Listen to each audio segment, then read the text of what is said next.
ก็สิประมาณนี้เลยเนาะพี่น้องเนาะปลากันเลยมาตอน8-9 โมงแล้ว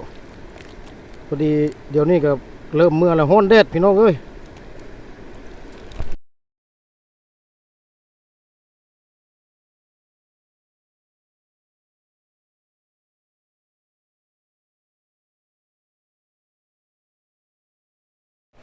สบายดีพี่น้องวันนี้สิพาพี่น้องมาตึกสะดุ้งพี่น้องอยู่บ่อนเก่าหนองคอนเด้อหนองคอนเมืองหนองบกแขงขมวนพี่น้องดูหนองคอนสิมานสำใดที่ตามไปนำกันเด้อพี่น้องเด้อวันนี้นี่อากาศแดดพี่น้องหมดเลยแดดดีบรรหาแต่ว่าสิมานบ่หรือว่าจังใดติดตามไปนำกันเด้อ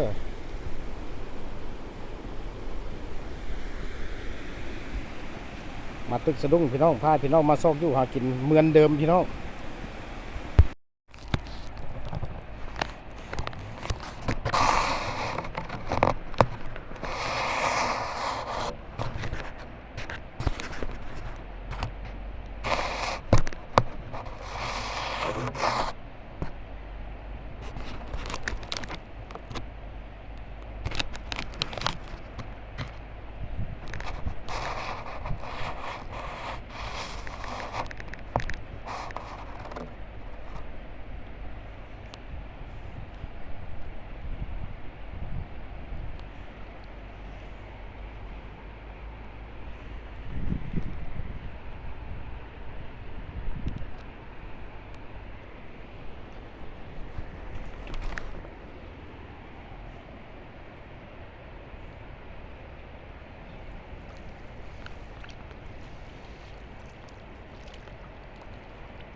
ปลาพันธุ์พี่น้องปลาพันธุ์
ได้มากใส่โค้งพี่น้องนะ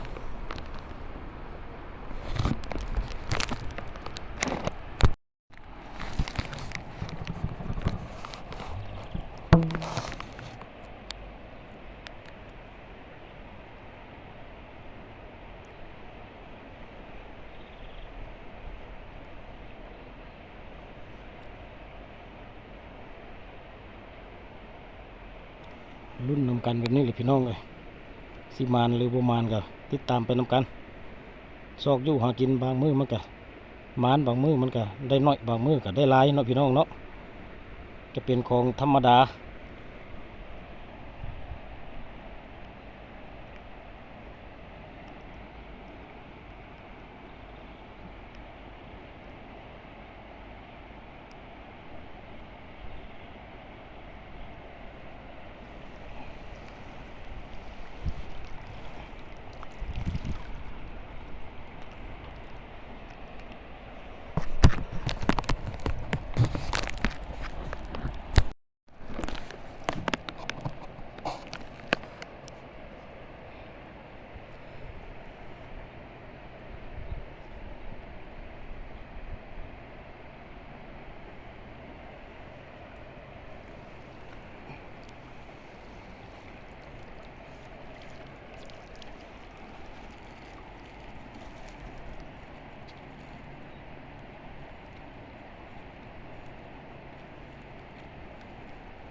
คงใกล้พูดพี่น้องเรื่อยๆยับไปทางหน้าอีกมันอยู่ใกล้หลายมันก็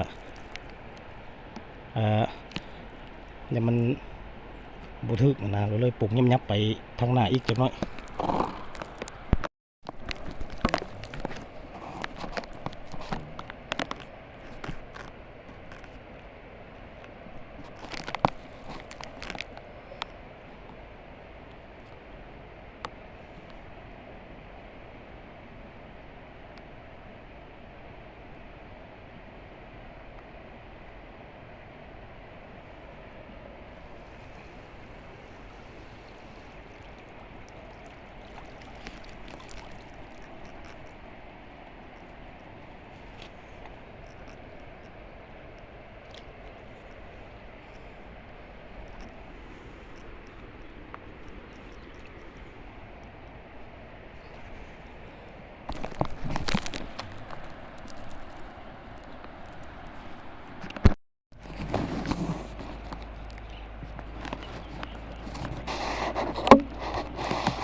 ทากระดุมจะแข็งพูดพี่น้องเลย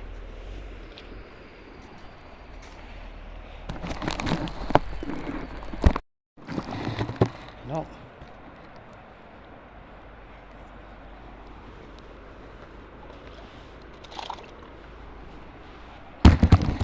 เข้าทรงตัวลืมกดถ่ายให้พี่น้องเบิ่งปลาปาก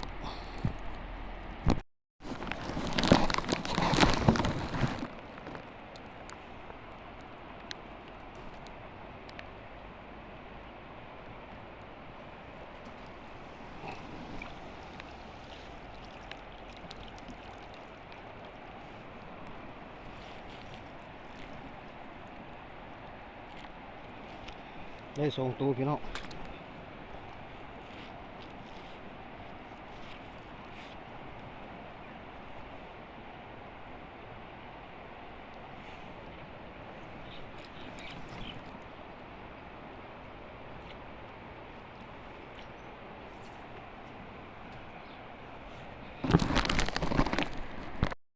พี่น้อง